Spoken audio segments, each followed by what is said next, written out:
Good morning, everyone. My name is Sherry Badger, and I'm the Disability Integration Specialist for North Carolina Emergency Management. Welcome to our first online training for fast responders, functional assessment support teams. This is a great program where we bring folks who have background and professional experience in human services and social services, train them to go into shelters and other disaster service centers to assist people with access and functional needs and people with disabilities to remain as independent as they can in shelters. So thank you all for your interest in being part of this.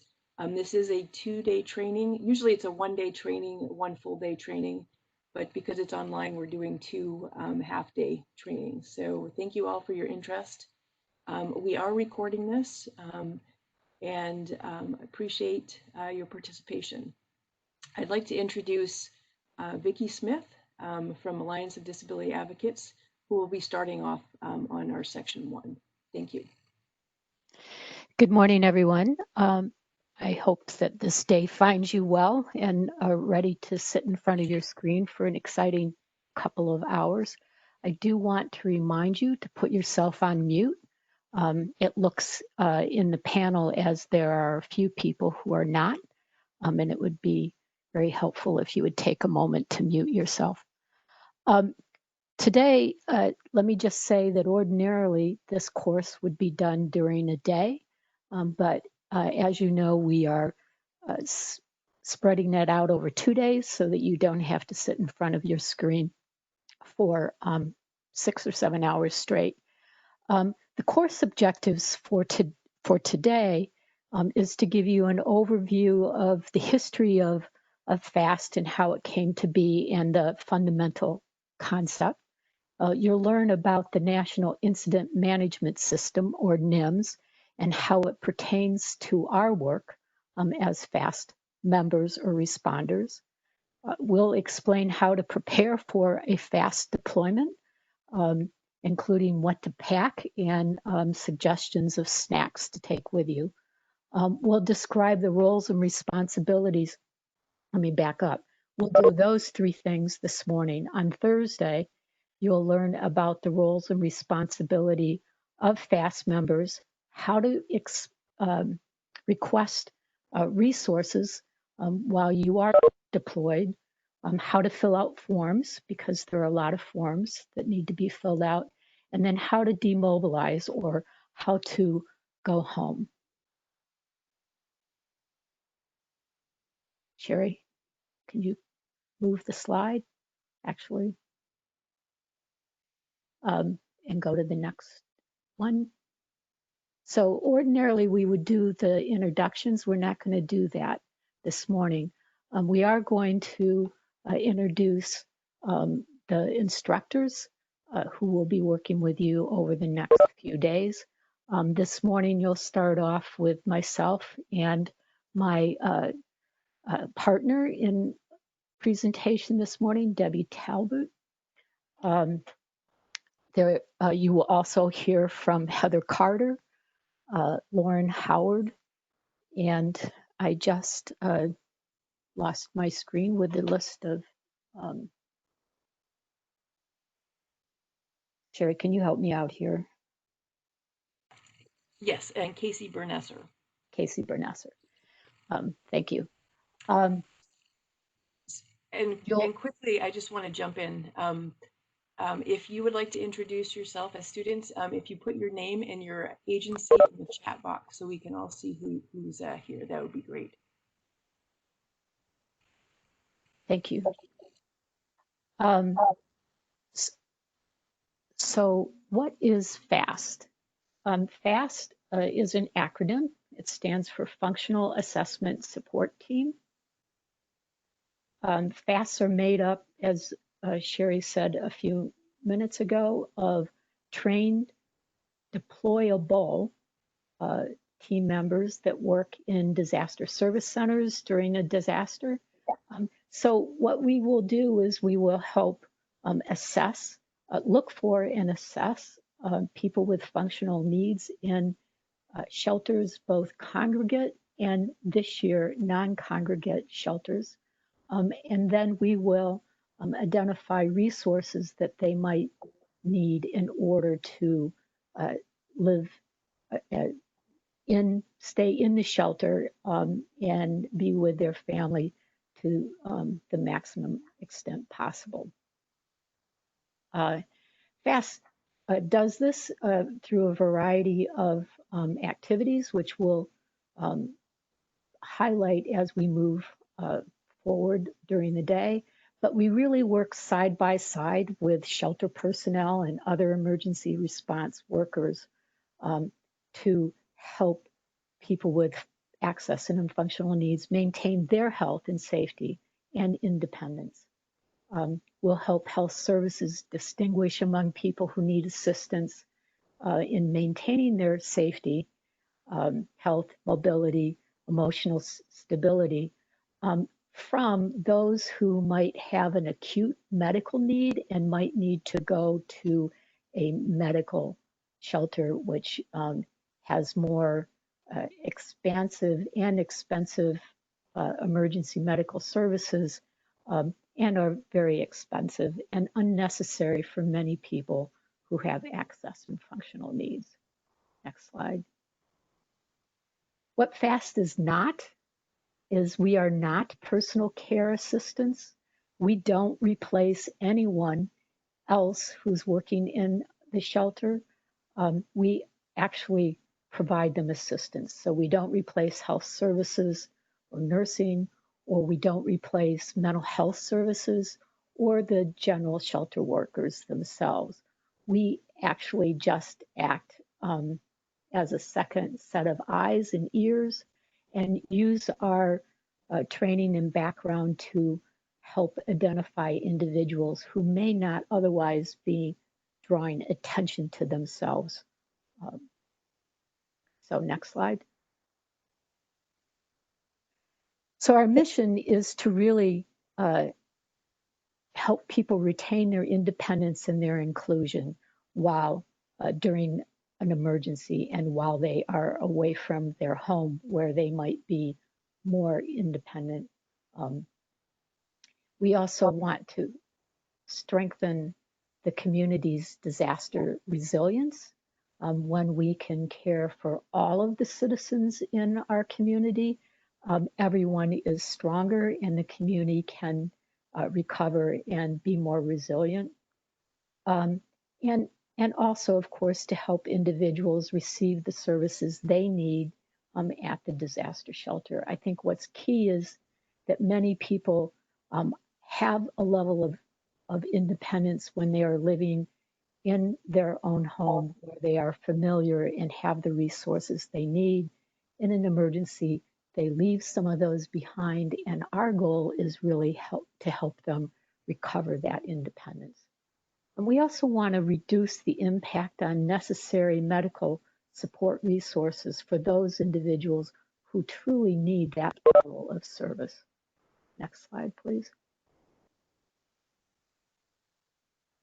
So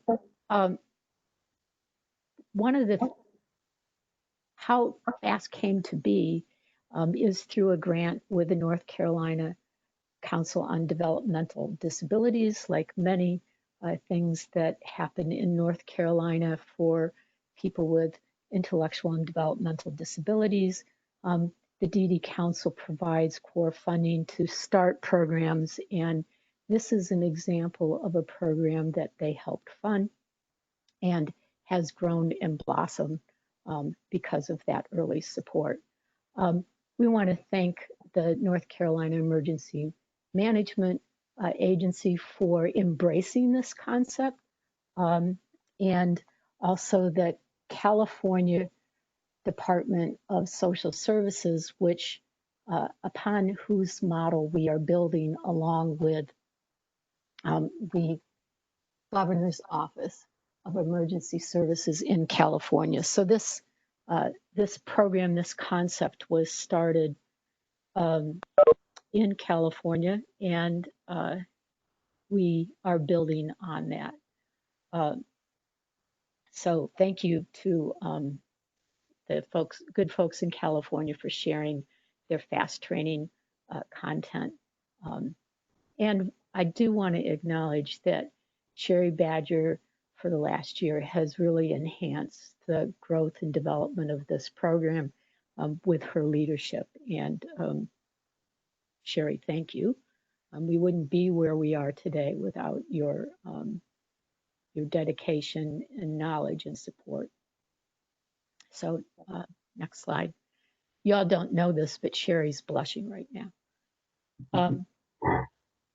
Types of disaster service centers. This is one of the things that I learned a lot about when I started this. I thought that there was one. There are actually several different kinds.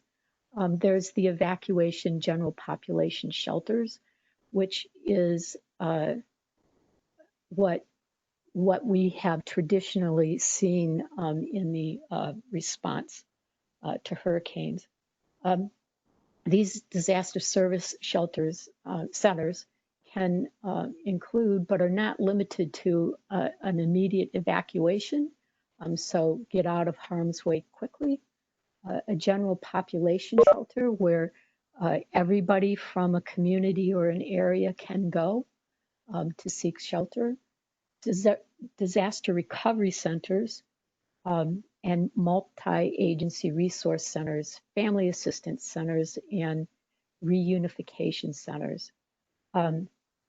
So we're going to review more about these different types of centers in Unit 3, but these are a full range, and each of these different types has a specific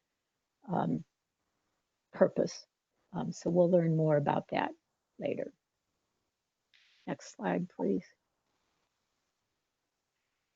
So what does fast and functional needs support services, what does that mean?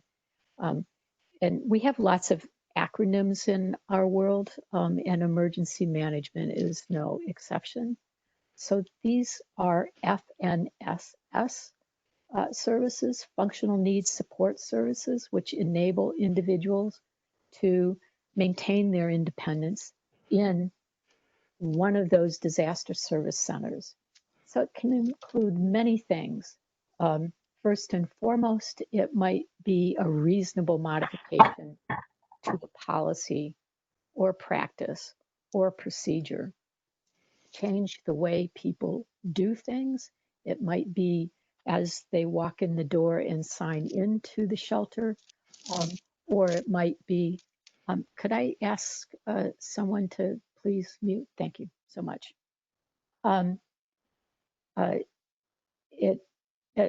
It can be just a tweak in the process that would make it more accessible. Also, the need for durable medical equipment. Typically, in an evacuation, a lot of people have to leave their DME behind, so we might help identify replacements so that they can retain some of their independence. It might be consumable medical supplies.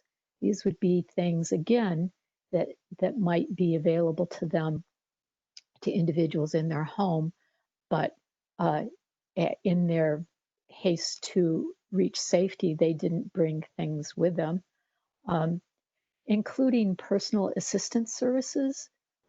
Sometimes the personal assistant that they have may not be working that shift. They may not be able to get where the person is going.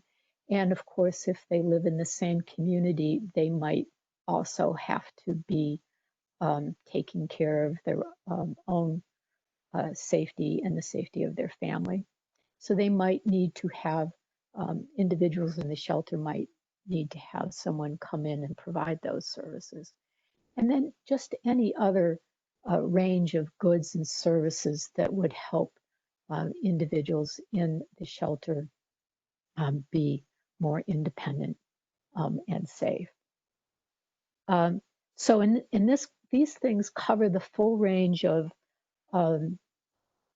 impacting physical or sensory, mental health, cognitive, or other intellectual disabilities might be impacted So it's really anything that impacts their ability to be and function more independent without assistance. But I also want to talk about people with functional and assessment needs, support needs, service needs, who are not necessarily viewed as a person living with a disabilities. And those include children. So children have been taken out of their environment. They might need some things to make them feel safe and calmer in this new situation. Distraction from nervous and scared family members, pregnant women, anyone with a pre-existing medical condition, or those who might be temporarily injured, and elderly. Next slide, please. So, who are we looking for? Well, we're looking for individuals with at least 2 years of professional experience working with people with disabilities and others with access and functional needs. We're looking for people who are flexible, creative. We talk a lot, and Sherry, when she's doing this, talks a lot about we want a whole range of MacGyvers. So if you're of a certain age, you might remember who MacGyver was, but it was a television show of a guy who just used to be able to make up gadgets on the fly that saved the day. So we're looking for that kind of skill. Um, we we also are looking for people who um, are detailed oriented, and that means taking good notes and recording and writing down what individuals need, particularly in a place where there are a lot of people with differing needs. We want to make sure that the right person or each person gets the right support to help their specific needs. We want people who communicate both verbally and in writing. And we're going to teach you a lot of those MacGyver tips and tools as you go through the day, especially on Thursday. We want to have people who can um, uh, recognize and understand the needs of people, and use their experience to work with shelter residents. We did an exercise earlier this week, and one of the it was a virtual exercise, as is this training, and one of the things that I heard from staff is that we immediately found that we use a lot of skills based on our ability to observe and see, and that might be able to give us a head start in the interview. Also, using peer support comes into play here. And during a virtual situation, you're really going to have to use all of those kind of tools, which is one reason why we are looking for people with experience in interacting with different types of people. Um, and and to be really creative, resourceful, think quickly about the changing conditions um, and in the moment solutions while we're waiting for a longer term uh, uh, response or fix. So, I, and most importantly, we want individuals who are going to support the FAST program mission. Next slide, Sherry. Thank you.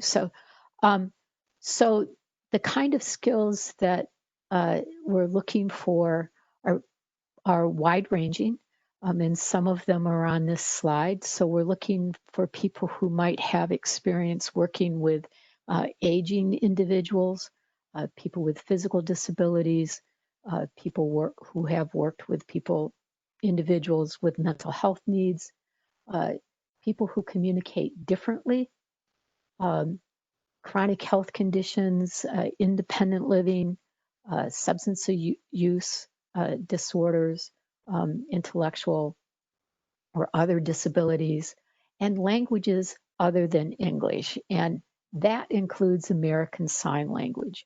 So not every single person isn't going to have experience in all of these things.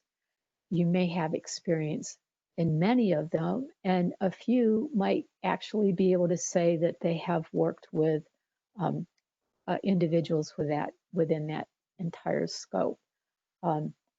We're going to give you a background or a foundation in how to use different tools and um, and interact with your disability coordinator back wherever they are during virtual deployment on how to identify and then seek resources. So you're not necessarily going to be responsible for doing all of those things, but your knowledge and experience is going to be key in being able to recognize and help MacGyver a solution.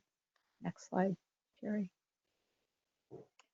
So why do we use access and functional needs? Well, one huge reason is that we have let go the terminology of special needs. We hear it all the time, special needs, vulnerable, both terms do damage. When people with disabilities are thought as being special, they're often thought of individuals who are marginal, um, that that that uh, that they're thought of individuals who have needs, not rights. The word vulnerable in and of itself has a similarly unfortunate effect. Vulnerable people must have things done for them. They're recipients, not participants. And I think that's another point that I want to stress out during this. As a FAST team member, you're working with with each individual as part of your team, um, and and we talk with them. We find out what and how they took care of this challenge that you're facing, and ask them for potential solutions because they are the experts. So don't think about special, don't think about vulnerable, think about universal access. We integrate access into all aspects: emergency services, transportation, sheltering, education, evacuation. So these are, we're looking at access, and that's one reason why we talk about access. How do we get access, and what are their functional needs? And we're going to talk about that access is a civil right. It's not a favor. It's not an amenity. It's not something that we do when we have time. We do it because everyone has a right to access. And we recognize the value of every single person and that we're working with. So access and functional needs. Access, accommodations mandated by the Americans with Disabilities Act, the ADA, and other federal and state law, but also functional, a condition that necessitates additional support. And when we put these two words together, that becomes the focus of what your work will encompass. Next slide. So here is where I'm going to turn it over to Debbie Talbott, and she's going to walk you through a little bit deeper explanation than I just provided about access and functional needs, and how people with disabilities are a subset of people with access and functional needs. So Debbie? Good morning, everybody. My name is Debbie Talbott, and I am the Environmental Health and Safety Director for Community-Based Care. So my experience with FAST or with FAST comes in the form of intellectual and developmental disability. So I've been working in this field for almost 20 years now. So kind of moving into this, you see our slide in the circle. So people with disabilities is just a small part of the people with access and functional needs. So they fall into it, but if we look at just people with disabilities, then we're missing, like Vicki said, we're missing children who may need some help. We're missing people with language barriers. We're missing people, maybe pregnant women. So we want to make sure that we are looking beyond just the disabilities. Next slide, Sherry. So if you're looking at people with disabilities, you're looking at things like wheelchairs or dialysis, cognitive disabilities, people who are deaf, right? But when you get into the access and functional, then you're looking at, like we said, language. So English is not their first language. They don't have vehicles. They need to be able to get to work or to doctor's appointments or wherever. You have young children, women in late stage pregnancy. So there's a lot of different people that we're going to run into that are going to need help. We all know a disaster is a trauma and can affect people in different ways. So there's a lot of different way people are reacting to it. It may just be that they need some help with getting through the trauma, dealing with it, housing, things like that. So we want to focus on more than just those disabilities. Next slide. So this is built kind of around CMIST, and CMIST framework, which stands for communication, maintaining health, independence, safety, support services, self-determination, and then transportation. So these are the areas where we are looking to help people be more independent and looking for needs that they may have while they're in the shelters so that they can maintain these levels of independence. So we're going to do a little exercise now. We're going to have to do this one a little bit differently. Normally we'll have posters up with those different headings on it. And but since we can't do that, we're virtual, we're going to do this a little bit differently. So I'm just going to start out by giving you guys one of the areas. And if you will, in the chat box, just put some things that you may think would fall into that. So starting with communication. So if you just throw into some chat box some challenges that people might have in communication. Give you guys a couple minutes to do that.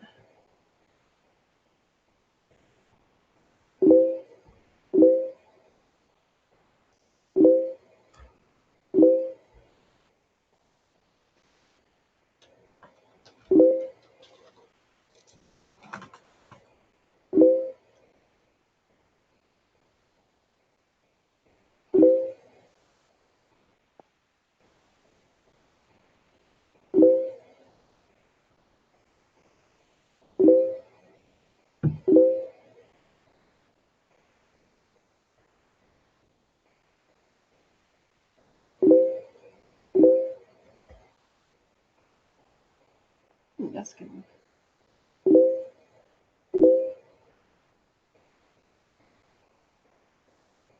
Good. So I'm seeing a lot of different things. We have what most people are going to go to the language barriers, a different language, ASL, hard of hearing. But I'm seeing some different ones. I saw one that I don't think we've ever gotten before, a trach or a vent. That can definitely make it hard for someone to speak, someone who's had a stroke. People who are nonverbal. A lot of times, if someone is nonverbal, then we feel like people may think that they don't know what they need, right? But they do. They know what they need. They just have that hard time expressing that. So reading. Also someone with vision. If people can't see the signs that are posted on where to go for feeding or attention or medical or directions, then that can definitely be an issue and can cause even more anxiety. And another one that I've never seen, somebody did put an anxiety level, right? Some of us, when we're anxious or scared, we don't want to speak up. We don't want to talk about what we need. So it is our job to kind of see that. One of the stories that we kind of tell is in one of the shelters. There was a lady who wasn't eating, right? And somebody noticed that she wasn't eating. And it was because she did not have her teeth with her. And she did not want to bother anybody by telling them that. So she was anxious and worried about, taking up somebody else's time to get what she needs. So she did not express what she needed. So that's what we're there. We have to pay attention and pick up on these little things and be able to see that. So that's where your experience and your knowledge is going to come in and help with that. All right. How about maintaining health? What would be some barriers for someone to maintain health?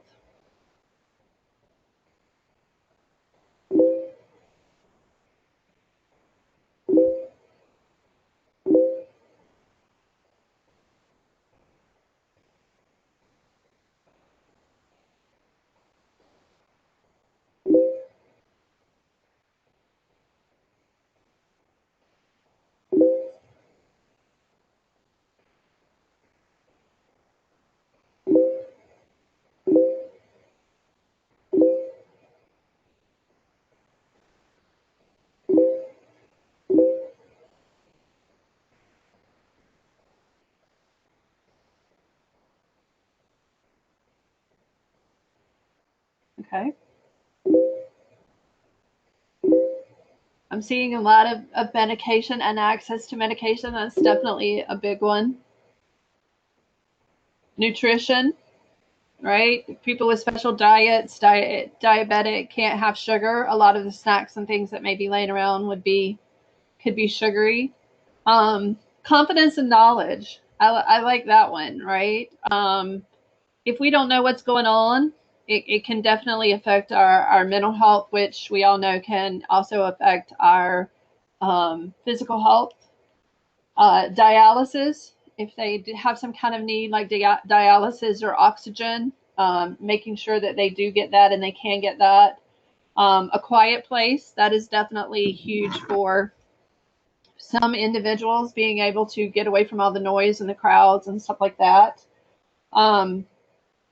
I also sell exercise. That's one I've never seen before. That is a good one. Being able to get some of that exercise would help reduce anxiety, make people feel better. So those are definitely some good ones. Sherry, if you want to go to that slide, we can see if we missed anything. All right, so IV therapy was one, managing open wounds, power dependent equipment. That is a huge one, whether it's a electric wheelchair or the oxygen or some other kind. So making sure that someone like that does get where they can plug in those things and keep that power or the batteries charged so they have the things that they need. And then other contagious diseases.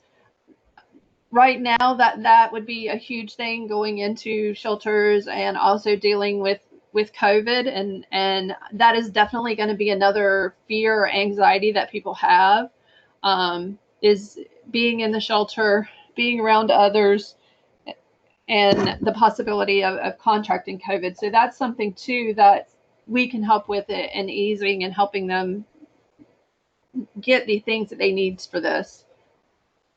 All right, so how about independence? What are some barriers to their independence?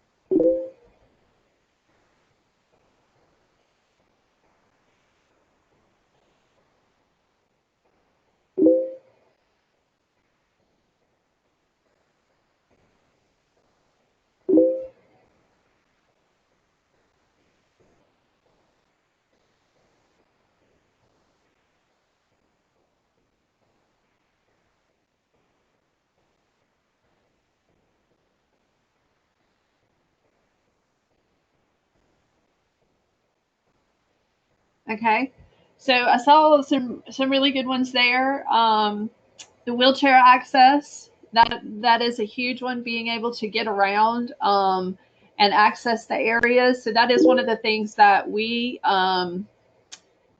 one of the things that FAST does is to make sure that the COTS give enough access for wheelchairs, that the feeding lines and blue sky days or non-COVID days, I guess, are set and ready to go. Things do look a little bit different this year with the shelters and that kind of stuff, and some of the things we're looking for. That's definitely huge. Access to restrooms, making sure that there are restrooms or the showers, if there's showers on site, those types of things are accessible to the individuals. Health and vision, DME, knowing who to ask for what. And that's kind of where we come in. We give them that another person to ask, another way to get the things that they may need. And as you'll see, when we get further in, they will be able to pick us out. We have a vest that we wear. Service animals, disrupted daily routines. That's a big one for all of us. We don't necessarily think about our daily routines. We just go through and do them until they are disrupted. I'm sure a lot of you guys felt that with the stay-at-home orders that we had, and how your day and the things you normally did being disrupted, how that affected you. So that is definitely going to affect everyone there. Inability to prepare their own meals. That's a good one too. People like things a certain way, certain spices, things like that. So that can definitely cause some anxiety and some barriers for people. Their functions of daily living, their task, assisted care, having that person to help them with things that they may need. Some people may be afraid to ask strangers for things that they need done, especially if we're looking at like personal care. And then, of course, their service animals we talked about. All right. So how about safety and support self-determination? What could be some barriers to that?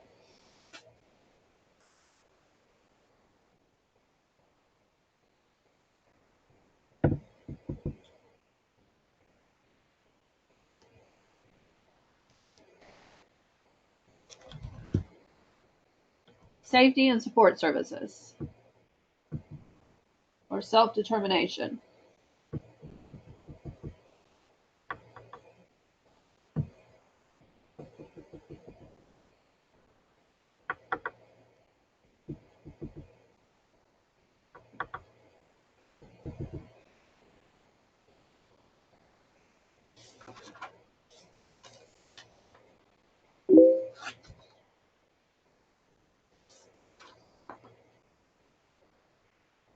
Okay.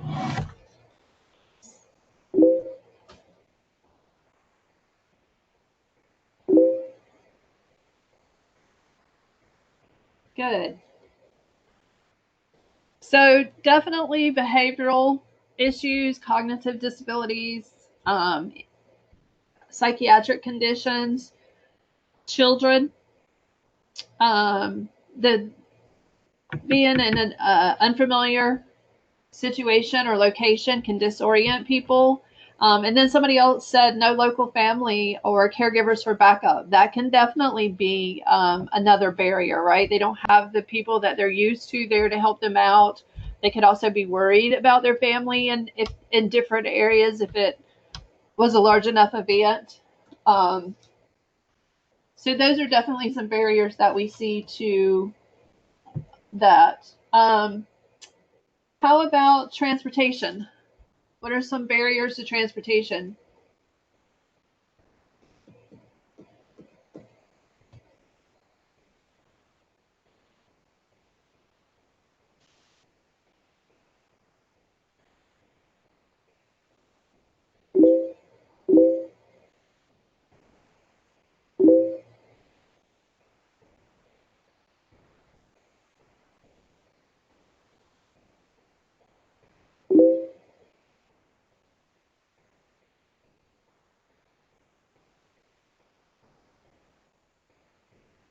Okay. So I have some no vehicles.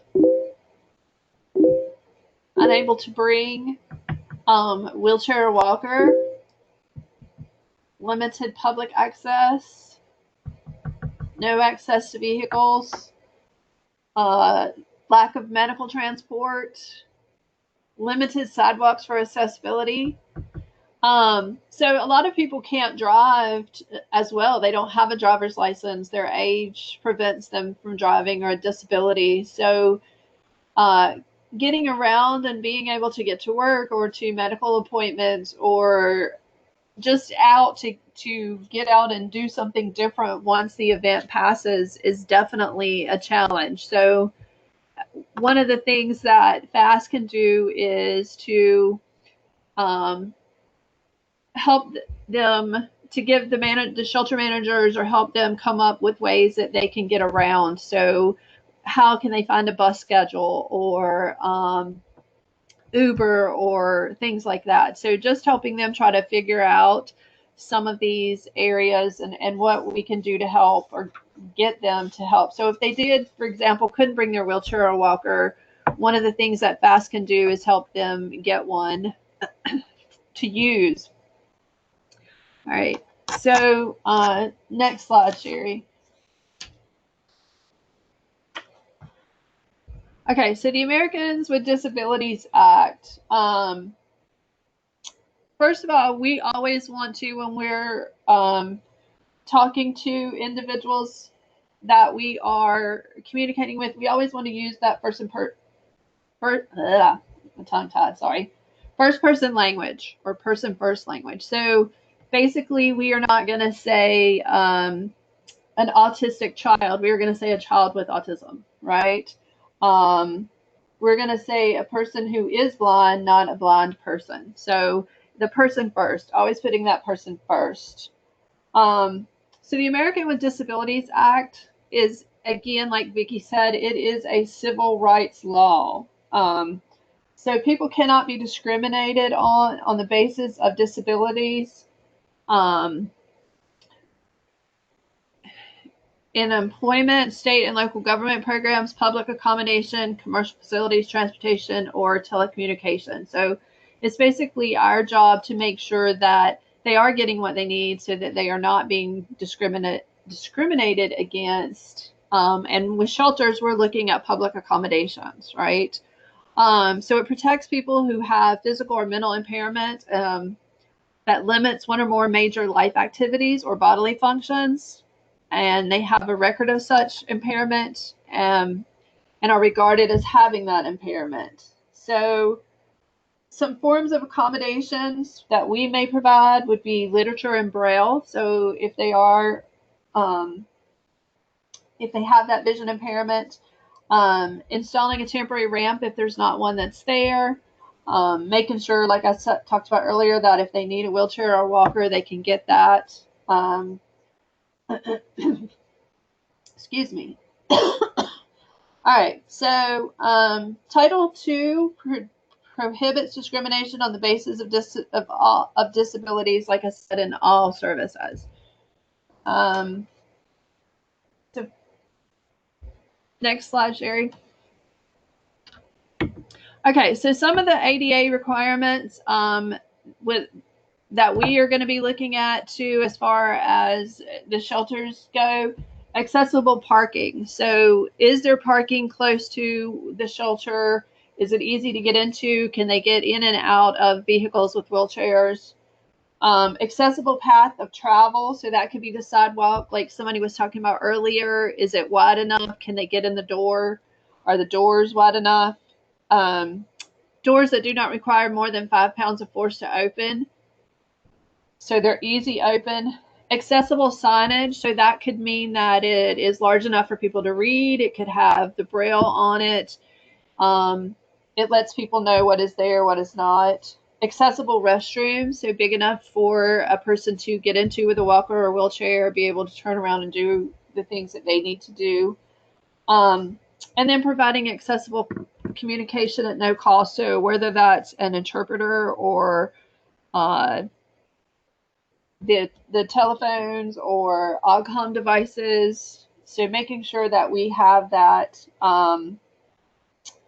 those things. All right.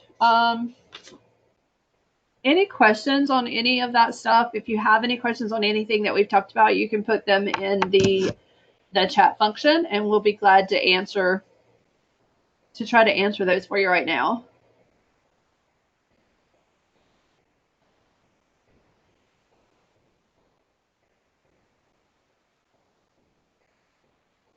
All right. Well, if you come up with questions later, you can always add them in there. If we're in another section, if you just kind of let us know that if it's something that could pertain to both or whatever, just put anytime, put them in there, we'll answer them. I think, Sherry, we're going to take a break now. Is that right? Yes, that's true. And it is 9:50. We will come back at 9:55. Thank you very much.